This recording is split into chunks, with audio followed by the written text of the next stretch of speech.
What's happening? What's going on? Welcome back. Welcome back. What's up? What's up? What's up?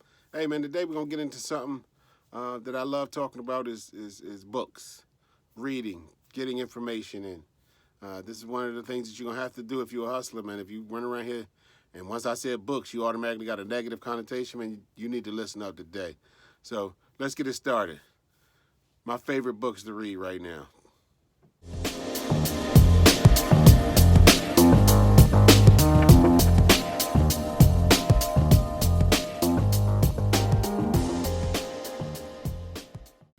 All right, all right, all right. What's happening, man? Welcome back. Shot for the week. Uh, Sitting here doing my thing where I could do it. Like I said, my house is still turned upside down, but we ain't gonna even get into that. Let's just get right into the situation today, man. Today is one of my favorite subjects is reading and trying to getting in more information. That's what reading is for, man. Reading is for you to ingest more information, real consistent information. The reason you want to read a book is because you want to stay on a thought pattern for a consistent amount of time so you can develop real opinions and develop a real understanding for various concepts. So unfortunately, a lot of us think that, if you're a hustler, quote unquote, like one of my favorite terms, if you're a hustler or a businessman, you can just go out here and just wing it and just do it. And some of that is real. Some of that is true. There is no question about it. You don't have to read a book to learn how to get out here and just flat out hustle. But you're going to have to learn how to read something to elevate. So like I was talking about last week, I was talking about the kids with the bottles and all of that, selling the water on the street. No, they don't have to know how to read. They don't need to read books to do that. But if they want to develop that into a real business, if they want to develop that into a real structure that they can pass on, if they want to develop that to where they can provide jobs and provide opportunities for people within their community and group, well, they're going to have to do some reading because some of that they're simply not going to understand. So let's just get right into it, man. Let's just jump right into it today. Like I said, man, I got construction going on around my crib, man. It's noise everywhere. It's paint everywhere. It's just a real live mess, man. It's just a mess. So moral of the story is, man, take care of your your house insurance, your home insurance, because without that, man, we'd have been done. We'd have been flat out done. So all right, let's just jump right into it, man. This first book that I'm talking about right now, I'm telling you this one first because this is a foundational book. All of these are really foundational books, if you will. They're not so advanced that the average person can't keep up, and they have enough content in it to where it's going to change the average person who's never read these books. Once you read it, it's going to change you. It'll change you. If this is what you're seeking, if you're like, man, I want to know more about how to make money, man. I want to know more about my mindset, man. I want to know more about how do I get disciplined. Well, this first book is going to teach you that. The first book I got right here is called Think and Grow Rich by Napoleon Hill. Check this one out. Outstanding book. I'll put it up here while I'm talking about it. This book right here for me, man, is a life changer, flat out. This book was written by a man by the name of Napoleon Hill. You can see right here. Older cat. And when I discovered this book 2000 something, 2006, somewhere down in there. And the reason that I discovered this because I was at the time I was seeking universal law. Something had just kind of fell on me like there are laws, but there are also universal laws. And what do these universal laws do? What is universal law? And as I started to seek what universal law was, this fell in my lap. And when I got it, and the first thing I got was the videos. There's videos for this book. A lot of people don't know about it. They're kind of like secret videos. And I may put a link down below the video to show you the secret videos. What it was back then, this was the 40s and the 50s, knowledge was sacred and hidden, flat out hidden. So you got to realize when the TV initially came out, the television wasn't for the average person. The television was for the elite. And so what they would do on television shows, they would teach. They would, give out all this knowledge and this information on these shows. And one of these shows, or one of these broadcasts, if you will, was of Napoleon Hill, basically teaching you the secret of getting rich and being successful. And he's just sitting there in very layman's very direct, just like this, and just telling you, this is what you do to be successful. You have to think like this. You have to talk like this. You have to surround yourself with these kinds of people. And to refrain from taking notice of trivial circumstances in your relations with other people by refusing to allow them to become controversial incidents. Great people always avoid small incidents of controversy when possible. If you want the mind to pick up an idea and to form a habit so that the mind will automatically act upon that idea, you've got to tell the mind what you want over and over and over again. No end to it.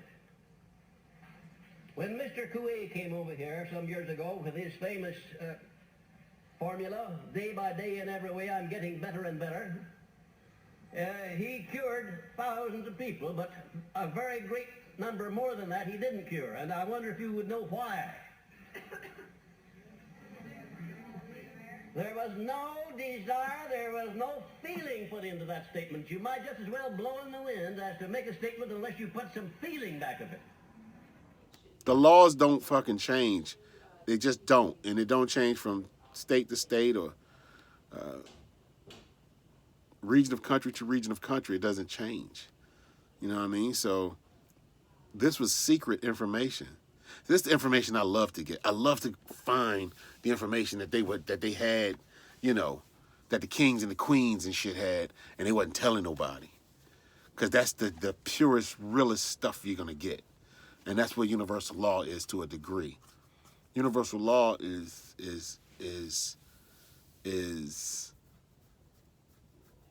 things that just not going to change, for lack of a better term. But he doesn't really go too deep into universal law here, but he definitely goes into universal thinking, if you will, and that's my term. It's just a certain way you have to think. It's a certain way you have to act. It's certain mannerisms you have to develop. I heard someone say the other day, develop champion habits. You got to develop champion habits, man. Champions get up early, period. That's just what the fuck they do. They get up early. They go at it quickly. They make decisions quick. And they change them very slow. It's just certain habits that champions are going to have. But once you get this book right here is so important to me that me and my collective, meaning me and these people here, my family, for what, 12 weeks?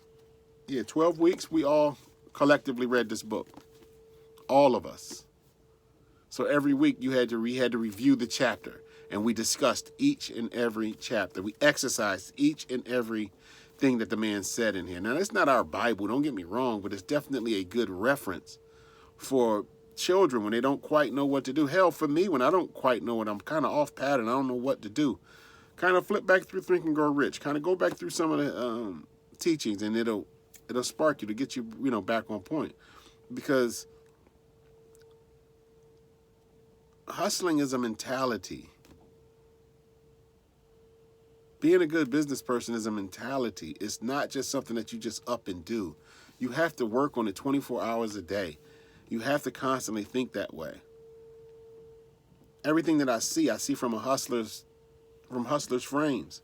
I don't give a what you put up in front of me. I'm going to break it down to its hustle elements. I don't care. I was raised like this. My pops raised me. Everywhere we went, we walked into any store, we would just look around, and he would say, "Wow, they make a lot of money in here." How you know that? Well, the overhead is about $800 a month. They selling these doodads over here for $20 a pop. I know they only paid $2 for each one of those.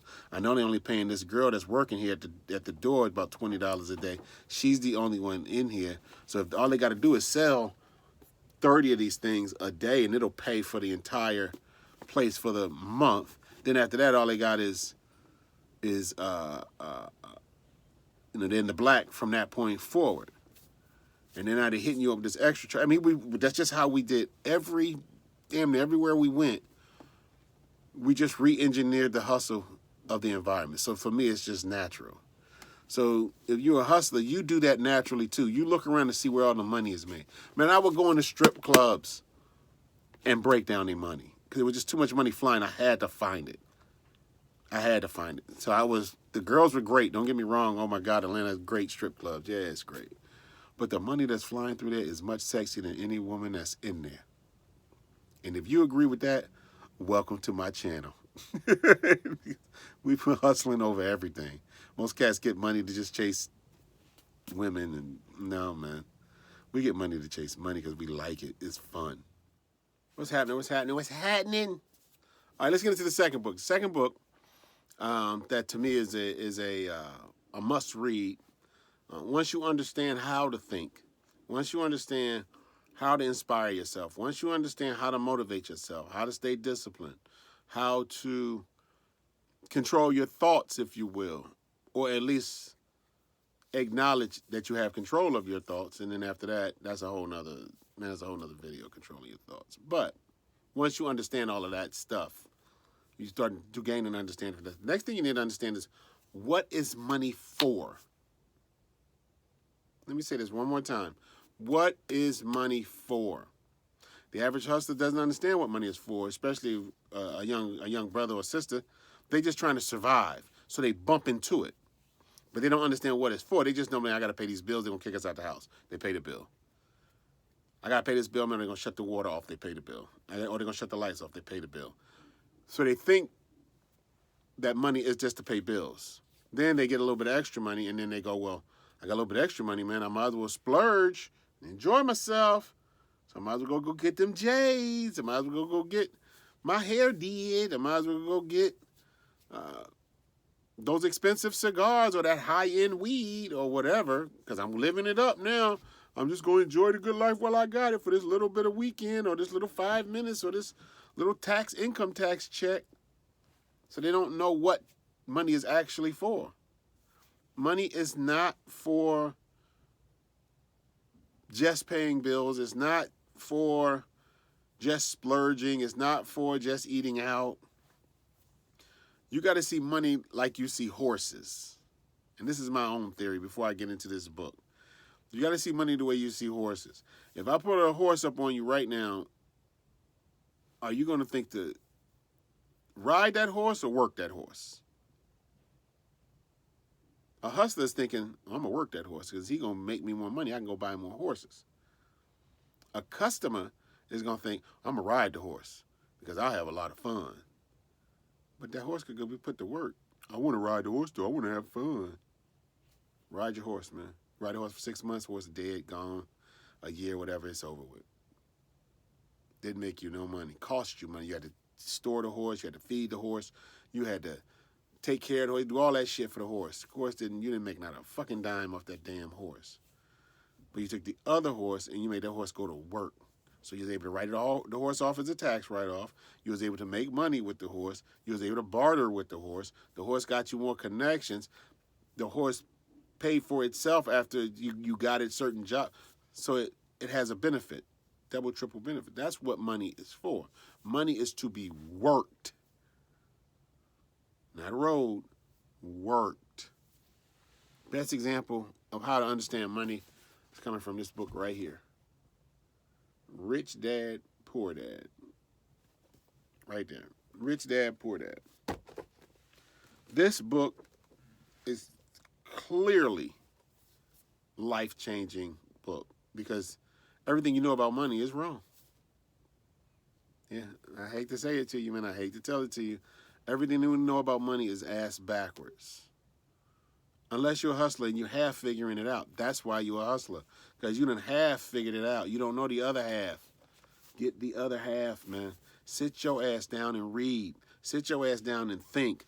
Sit your ass down and let somebody that knows better than you show you. Shut the fuck up and read something. Sit down for 20 minutes, man. 20 minutes a day. I'm not trying to tell you that you're going to turn into some sort of bookworm or nerd or you're going to become goofy. No, you're going to become smarter. You're going to become more attractive to women. Women love intelligent men. Just some game 101. Let me digress into this woman thing because I got a lot of young brothers that listen to me. If you can educate a sister, educate a woman, educate them, they will love you to death. It is more powerful than anything you can think of. It's more powerful than money. Yeah, y'all want money and cars because y'all ain't gonna get the girls with that. If you can teach them women something, and I mean teach them something, not arrogantly, show off. I mean really show them how to fish, they're going to keep coming to you to learn how to fish. You keep handing them fish, they're going to come to you, just keep asking for fish. But see, when someone walks away from you, they're supposed to be better, smarter. So if you let a woman in your life, you're supposed to make her better and smarter, and vice versa.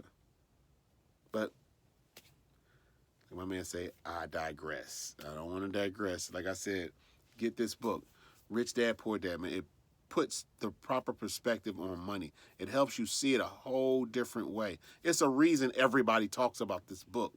It's a reason everybody's been talking about it for about the past 10, 15 years, because it is that dynamic. So as you look around now that I've opened your mind up to the idea, if you didn't know anything about it, you're going to see it all the time.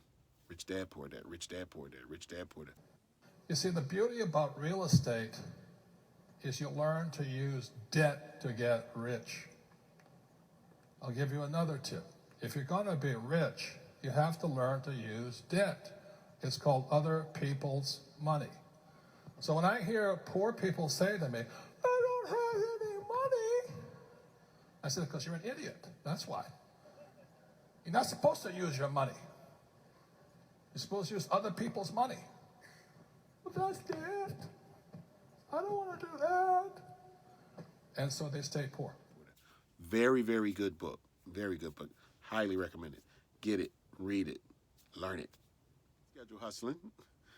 The next book that I'm going to recommend comes from a man that's very, very prominent, very, very smart. He done worked for Jimmy Carter. He wrote the first affirmative action contracts for America. He is an economist. He is a legend. He is a living demigod, if you will, when it comes to economics and understanding what you're supposed to do with that and with your community. This book right here, Powernomics. You want to read Powernomics, because this book is going to tell you, as a black man in America, how you winning in this business race is a win for all of us. We are a collective team, whether we accept it or not. We are a block. We are a block of people. And so when you make money, you need to feed that block, meaning you need to help that block advance. You need to consciously spend money in certain ways to help the advancement of that block. Meaning you try to provide jobs and situations for comparable, intelligent, professional black folks that can support your activities. I am doing a video right now and my kids is on the door again. Yeah! What? Sorry, I didn't know you were recording. Again, you in the video again. So, no big deal. I actually kind of like it. But my point is that this book, Powernomics, by this man right here, let's just take a listen to see where his head is at. Check this out. Very requested guest. Oh, really? Oh, yeah. People are always like, you got to have Dr. Claude Anderson on. You got to have Dr. Claude Anderson on for years. Yes. People been saying that. Well, you know why? I've been paying them well to ask you that. Is that what Powernomics is? No, Powernomics is specifically dedicated to trying to inform black folk and trying to elevate them to a higher level of competitiveness in the society and overcome the primary legacies of slavery and centuries of Jim Crow semi-slavery in the South. We're in a very dangerous situation in this country as black folk, and this next year going to be our last chance to get out of it. I thought you about to say it's going to be our last year period. I wouldn't doubt that either. That's pretty close. You're in a very dangerous situation. After all my years in politics and national politics and international politics, that's why I left the government, saying that somebody got to get out here and start raising cane on behalf of black folk. What did you do in government? Huh? What did you do in government? Oh, I was Assistant Secretary of the United States Department of Commerce, the first black. I was also a chairman for economic development for governors. Also, I was only black to be appointed to be over the government's property disposal program, which means my signature alone, I can give away all kind of federal property to anybody. And also I was an educator for over the entire state of Florida education system for about 8 years. And so I've been around the bond for a long time, but But I finally dawned on me that somebody got to get out here and start raising Cain on behalf of black folk. Now, how do we catch up? You know, we're so far behind. How do we catch up to make sure that we can play in the same game or even on the same field? Well, the first thing I have to do is go back and correct what we've never done. In all my years in national politics and international politics, for most of the people you all are very familiar with in name, they never addressed the primary problems of black folk. Our primary problem was not social integration or civil rights. The problem is you never corrected the legacies and burdens of slavery. See, the whole point of slavery was to do what? They never asked that. It was to socially engineer black folk into the lowest level of a real-life monopoly game. And what means that they maldistributed almost 100% of all this nation's land, resources, rights, privileges, business, and controls of all levels of governments into the hands of the dominant white society. Black folk haven't got a snowball's chance of ever being a competitive people. You might struggle if it lasts another 2 or 3 years, but it's going to wipe you out pretty soon. You came out of slavery in 1860 having 1/2 of 1% of this nation's wealth. Here you are 150 years later, guess what? You still own 1/2 of 1% of the wealth. And in a nation, in a race-based society, it is what you own and control that determines your equal opportunities and your rights and privileges. It's had nothing darn thing to do with civil rights. That's a waste of time. Doesn't have anything to do with the voting, but that's an intellectual masturbation process. That ain't doing any good. What you need is own and control wealth and power. They said intellectual masturbation. I heard you say that earlier on something I was watching. You said they get off, but it does nothing for them. You got it down pat, bro. That's like you starving to death. Somebody give you a steak, you rub it outside your stomach. That ain't gonna do you any good. Ain't doing a damn thing for you. All right. So as you can see, Dr. Claude Anderson is no joke. Not even far from a joke. Look, man, if you're a hustler, again, you are the equivalent of a runaway slave. As a black man in America, if you are an open hustler, open businessman, you are basically a runaway slave. You are saying, I don't want your plantation. I don't want your system. I'll make my own money. I know how to make my own money. So to them, you are useless. You are their competition. So if you're going to be that, if you're going to understand that, you got to take care of the system itself to some degree. You got to take care of the block. You got to take care of the collective here. You provide jobs and opportunity and knowledge and information. That shit is valuable. You may not see it, but that's what it is. So you read these books, man. Read this Powernomics. I'm telling you, man, it is outstanding. He breaks down everything, what we should be doing with our money to build our community so we all can collectively be stronger together. See, you can be strong by yourself, man, but that ain't doing your team no fucking good. Everybody knows it don't mean nothing. That's why they show you a Jay-Z and they show you a Oprah and they show you a Michael Jordan to give you the illusion that the collective team is doing great when the collective team is still starving. Those guys are doing good. But the collective is catching hell. So you got to learn how to contribute to uplift your collective. Because that's what this is a part of. That's what this life is a part of. The survival element of this life is real. And all y'all that's want to hear what I'm saying, well, we should do it for everybody. Man, get the hell out of my face. I don't want to hear none of that. I don't want to hear none of that. Whenever we decide to stand up for ourselves, the first thing you clown cats want to say is, everybody. Nobody else says everybody but y'all. So miss me with that. Make this money. Take care of black folks first. I had to explain to somebody before. You were in a neighborhood and you lived in a house in a neighborhood and your house was on fire, but so was everybody else's house. And you had water. What you going to do with that water? You going to take that water and try to put your fire out, or you going to run across the street to try to put their fire out? That's what you sound like when you say, we got to do it for everybody. The fuck out of my face. My house is on fire, man. I got to try to put this fire out. I got to do what I got to do to put this fire out. Then I can worry about everybody else. So read Powernomics by Dr. Claude Anderson. Check out Rich Dad, Poor Dad by Robert Kiyosaki. And most importantly, start with Napoleon Hill's Think and Grow Rich. These 3 books, which set you on a journey and put you in a mind frame that will elevate you, elevate your community, and make you an all-around better hustler.